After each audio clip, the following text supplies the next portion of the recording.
पूजा कहल देखी बड़पण कविताटीर कवि किए? राधानाथ राय। यही कविताटी तांकर केउं लेखारु आनीत?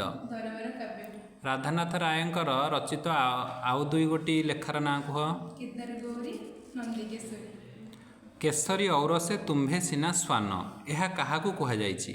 दरबार जोग देइଥିବା राजाମାନଙ୍କୁ। बन्ही शिखा परी किए ऊर्ध्वगामी थिले? उत्कलर गजपति। कवि राधानाथ दरबार रे जोग देइଥିବା राजाମାନଙ୍କୁ पितृगणଙ୍କୁ परम उदार बोली काहींकी कहिଛନ୍ତି? राज्यको एक परिवार मन करथिबार।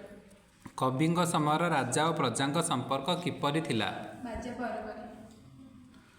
दरबारी राजा माने प्रजा मानंकु किपरि भयभीत करुथिले? विदेशी बंधुक देखाई। दरबार रे जोग देइଥିବା राजा मानंकर सर्वस्व कौन थिला? गंताघर। दुखी रंकीकु शोषण करी राजा माने विदेशींकु कौन खुआउथिले? कुकुटांड।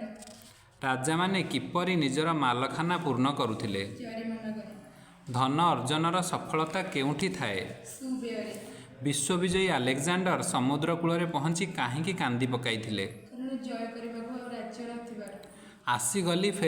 आसीथिली फेरी गली शून्य हस्ते यही उक्तिटी काहार? विश्वविजयी आलेक्जांडर। भंगा माठियारू पानी बोहीजिबा परी मनीष जीवनरू कौन सरी जाए? आयु। मृत्यु बहु दूर अच्छी बोली मनकरी जी हसुए तार किपरि गति घटे? हसी हसी मृत्यु ता पछपटे आसी बसी जाए। आयु बढ़ीगले जीवन में मायार प्रभाव किपरि हुए बोली कवि कहिଛନ୍ତି? बढ़ी जाए।